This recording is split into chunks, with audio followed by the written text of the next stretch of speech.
এবার বাকি রাজারা ছিল ঘোড়া সেবক, তারা 5 কিলো করে খাওয়াতো আর 15 কিলো বিক্রি করে দিত। হ্যাঁ, ইনি আস্তে আস্তে এটা জানতে পারলো, ওরা তাস খেলতো, বিক্রি করে দিত। তখন ও বলে ঠিক আছে। হ্যাঁ, রাজামশাই একদিন মন্ত্রীকে বললো যে চল তো দেখে আসি আমার ঘোড়াগুলো কেমন আছে। এসে দেখছে সব ঘোড়াগুলো মৃতপ্রায়। 15 কিলো তো বিক্রি করে দেয়, খাওয়ায় না ঘোড়া দিকে। তো একটাই ঘোড়া তাজা, ওই যে যাকে সব খাওয়া। ডাকলো ওকে, তোমার ঘোড়া এত ভালো আর এতে কেন এমনি? তখনও বললো দেখুন রাজামশাই, ওরা 15 কিলো বিক্রি করে দেয়। রাজামশাই তাই? বলছে কালকে ডাকবো, কাল ওদিকে শাস্তি দেবো। তো এ বললো না রাজামশাই, শাস্তি দিয়েন না, হ্যাঁ ক্ষমা করুন, ডেকে বলুন আপনি এই মতো ক্ষমা করুন। বল ঠিক আছে, তোমাকে সুপারভাইজার করা হলো। ওদিকে ডাকলো, রাজামশাই খেতাব নিয়ে দিল, সুপারভাইজার হয়েছে। দ্বিতীয়টা কি বলেছিল, যে যাই দেখবি দোষ দেখলেও তাই তুই প্রমাণ ইয়ে করবি না, প্রকাশ করবি না। একদিন রুমে আছে, উত্তম দাস চলে এসছে।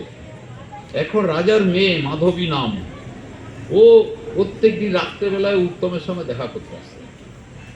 তো ও তখনই জাস্ট ঘোড়াগুলোকে দেখতে এসেছে, এসে দেখছে দুজনকার আওয়াজ উঠছে ঘরে।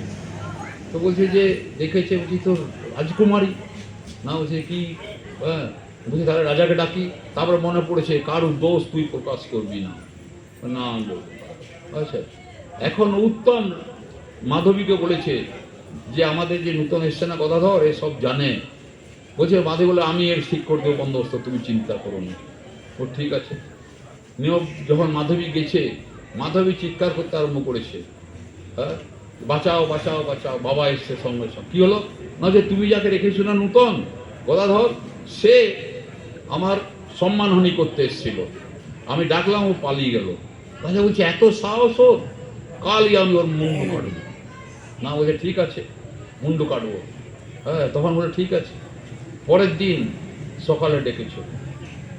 হ্যাঁ, রাজা একটা যুক্তি করেছে, যে ওখানে কসাইখানায় যে কাটতো তাকে ডেকেছে। ডেকে পরে বলছে যে শুনো, আমি তোমার কাছে একটা লোক পাঠাবো, তার মুন্ডুটা তুমি কেটে দেবে, থালাতে পাঠাবে আমাকে। না হচ্ছে আমি, না হচ্ছে হ্যাঁ, ঠিক আছে। সকালে গদাধরকে ডেকেছে রাজা, বলছে এই লোকটার কাছে যাও, লোকটার কাছে যাও, সে যখন তোমার কাছে তোমার একটা জিনিস দেবে, তুমি ওটা থলিতে নিয়ে আসবে। ঠিক আছে, আমি যাচ্ছি। যাচ্ছে, যেতে যেতে রাস্তায় দেখছে সৎসঙ্গ হচ্ছে, যেতে যেতে দেখছে রাস্তায় সৎসঙ্গ হচ্ছে, বসে আছে সাধু কথাবার্তা কথা বলছে। আচ্ছা, না বলছে যে মনে পড়ছে গুরুদেবের কথা, যতই কাজ থাক সৎসঙ্গে বসবি, বসে আছে। এইদিকে রাজা করেছে কি, উত্তমকে ডেকেছে, বলছে শোনো, তুমি এই কসাইয়ের কাছে যাও, একটা থলি দেবে, সেই থলিটা তুমি এসে আমাকে দেবে। ঠিক আছে। উত্তম বলছে ঠিক আছে।